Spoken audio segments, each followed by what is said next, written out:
बहुत बहुत स्वागत है। आज हम पढ़ेंगे मूलभूत नियम 53, है ना।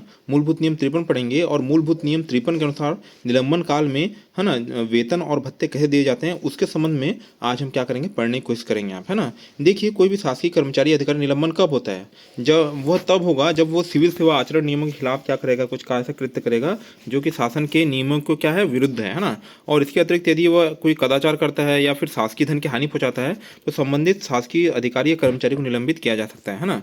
ठीक है। यहाँ पे अब जब निलंबन कर रहे हैं यहाँ पे, तो उस स्थिति में वेतन भत्ते कैसे दिए जाएंगे? तो ये मूलभूत नियम किस में दिया है? 53 में दिया है। ठीक है ना। यदि कोई शासकीय सेवक निलंबित किया जाता है ना, यदि इसके शासकीय सेवक क्या किया जाता है, निलंबित किया जाता है, तो उसे जीवन निर्वाह के लिए किसकी पात्रता होगी यहाँ पे भाई?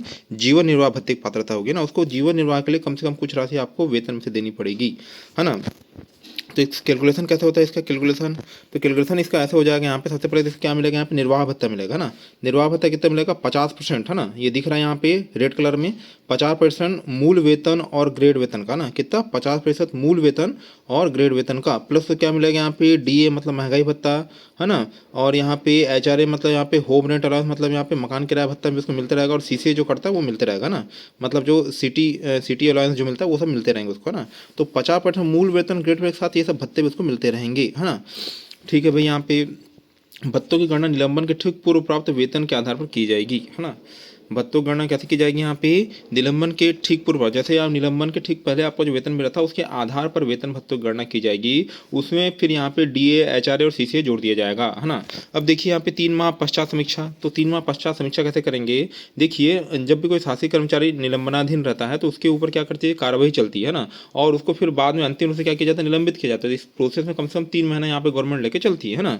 तो निर्वाह भत्तों में मतलब कमी या वृद्धि 3 माह पश्चात की जा सकती है। शुरू में तो 50% देंगे ही भैया, यहाँ पे कोई दिक्कत वाली बात नहीं है, पर 3 माह बाद देखेंगे, समीक्षा करेंगे कि संबंधित शासकीय सेवक का निलंबन अवधि बढ़ाने में यदि कर्मचारी का हाथ है ना, संबंधित शासकीय सेवक का हाथ है, तो उसमें क्या कर दी जाएगी, क्या कर दी जाएगी, यहाँ पे कमी कर दी जाएगी, है ना। और यदि हाथ नहीं है, बोल रहा है यहाँ पे, यदि हाथ नहीं है तो वृद्धि कर दी जाएगी, है ना। तो ये हो गया भाई यहाँ पे, तो उसमें कमी या वृद्धि कर सकते हैं, है ना। ठीक है भाई। ये पर ये 3 महीना बाद होगी, है ना। अब देखिए, अनिवार्य शर्तें मतलब यहाँ पे मैंडेटरी कंडीशंस, है ना। तो संबंधित शासकीय सेवक को, है ना, संबंधित शासकीय सेवक को यहाँ पे क्या करना पड़ेगा, यहाँ पे, है ना, यह प्रमाण पत्र संलग्न करना होगा हर माह कि वह किसी कार्य या व्यापार में संलग्न नहीं है ना। मतलब ऐसा नहीं कि आप निलंबन हो गए तो आप 4 ठेला 5 ठेला खोल के बैठ गए, है ना। आपको कुछ ना कुछ कैसा करना पड़ेगा कि आपको बताना पड़ेगा कि आप संबंधित व्यवसाय या व्यापार में नहीं है ना। तो यहाँ पे स्ट्रक्चर दिख रहा है, आप बाजू में बॉक्स में क्या दिख रहा है यहाँ पे आपको, मतलब जब 3 महीना तक क्या किया जाएगा, यहाँ पे 50% दिया जाएगा, और उसके बाद यहाँ पे मतलब क्या किया जाएगा, इसमें चेक किया जाएगा, जांच किया जाएगा कि आप 50% देने के लायक हैं या फिर उसमें वृद्धि या कमी कर दे, है ना।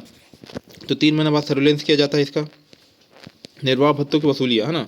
तो कौन कौन सी वसूली की जाती है भाई यहाँ पे? अनिवार्य वसूलियाँ मतलब इनकम टैक्स तो काटेंगे भाई यहाँ पे, उसके बाद प्रोफेशनल टैक्स काटेंगे, फिर उसके बाद मकान भाड़ा, है ना। मकान भाड़ा मतलब पहले तो मिल रहा था यहाँ पे मकान भाड़ा, ये मतलब लाइसेंस फीस है, यहाँ पे मकान भाड़ा नहीं होगा, ये लाइसेंस फीस होगा। उसके बाद यहाँ पे परिवार कल्याण निधि यहाँ पे और समूह बीमा योजना, ये सब काट ही जाएगा ना।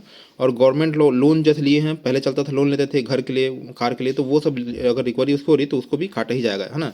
इच्छित कटे जिसको आप कटवाना चाहते हो, नहीं कटवाना चाहते हो यहाँ पे, तो जीपीएफ से लिए गए अग्रिम, है ना, जीपीएफ से लिए गए अग्रिम हो गए यहाँ पे, और सहकारी समिति के ऋण, इसको आप कटवाना चाहो चाहे मत कटवाना चाहो, ये आपके ऊपर डिपेंड करता है ना।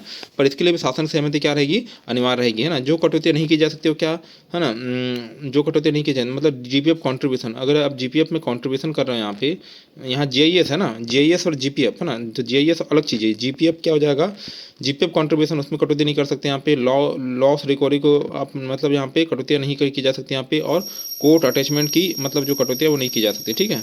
अब देखिए मूलभूत नियम 54 में क्या बोल रहा है यहाँ पे, देखिए, निलंबन अवधि के दौरान संबंधित शासकीय सेवक को किसी प्रकार की अवकाश की पात्रता नहीं होगी ना, कोई प्रकार का अवकाश नहीं ले सकता भाई वो, है ना। अब देखिए यहाँ पे विशेष नोट क्या बोल रहा है यहाँ पे लास्ट में, बिना किराए के मकान की सुविधा होने पर एचआरए नहीं मिलेगा। मान लीजिए कोई संबंधित शासकीय कर्मचारी एचआरए भी ले रहा है यहाँ पे, और जो शासन के विशेष नियमों के अधीन यहाँ पे यदि वो, है ना, बिना किराए के मकान में रहे भाई, उस सुविधा का भी लाभ उठा रहा है भाई, तो वो उसको सुविधा नहीं मिलेगी यहाँ पे, ठीक है। इसके अतिरिक्त यहाँ पे स्थायी यात्रा भत्ता एवं वाहन भत्ता भी नहीं दिया जाएगा ना, स्थायी यात्रा भत्ता और वाहन भत्ता भी नहीं दिया जाएगा यहाँ पे। और निलंबन काल में वेतन वृद्धि पर प्रभाव पड़ेगा, मतलब वेतन वृद्धि की पात्रता संबंधित शासकीय सेवक को नहीं रहेगी, है ना।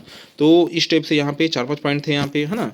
तो 53 में क्या दिया गया उनको, वेतन भत्ते कैसे दिए जाएंगे यहाँ पे, 50% मूल वेतन और ग्रेड वेतन का DA HRS हिस्से से मिलता रहेगा भाई। यहाँ पे 3 माह पश्चात समीक्षा की जाएगी कि उसका वेतन मतलब बढ़ाया जाए या कम किया जाए। यहाँ पे वृद्धि कमी के लिए 3 महीना टाइम रुकना है ना, है ना। ये हो गया अनिवार्य शर्त, मतलब यहाँ पे वो किसी भी वैसा या व्यापार नहीं कर सकता। निर्वाह भत्ते की वसूलियाँ, मतलब कौन कौन सी भत्ते की वसूली की जाएगी यहाँ पे, इनकम टैक्स, IPL की कटौती की जाएगी, IPL, है ना। तो इनकम टैक्स, प्रोफेशनल टैक्स और लाइसेंस फीस, है ना। फिर यहाँ पे परिवार कल्याण निधि की अनिवार्य कटौती की जाएगी और GIS की अनिवार्य कटौती की जाएगी, है ना।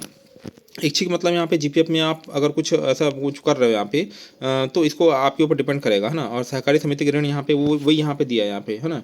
GPF कंट्रीब्यूशन, है ना, कोर्ट अटैचमेंट, लॉस रिकवरी, ये सब कोई कटौतियाँ नहीं की जा सकती, है ना। मतलब वो संबंधित शासी कर्मचारी को डिपेंड करेगा कि करवाना चाहता है नहीं करवाना चाहता, है ना।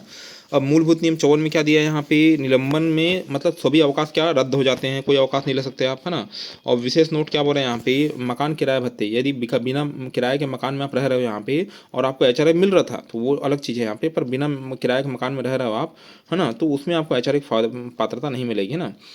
अब देखिए निलंबन काल में स्थायी यात्रा भत्ता एवं वाहन भत्ता दे नहीं होता, ये मैंने बताया यहाँ पे। और वेतन वृद्धि पर प्रभाव पड़ता है भी, यहाँ पे वेतन वृद्धि आपको नहीं मिलेगी, है ना। तो आशा करता हूँ वीडियो आपको समझ में आया होगा। वीडियो में रहने के लिए आपको बहुत बहुत धन्यवाद। आपका दिन क्या हो, शुभ हो।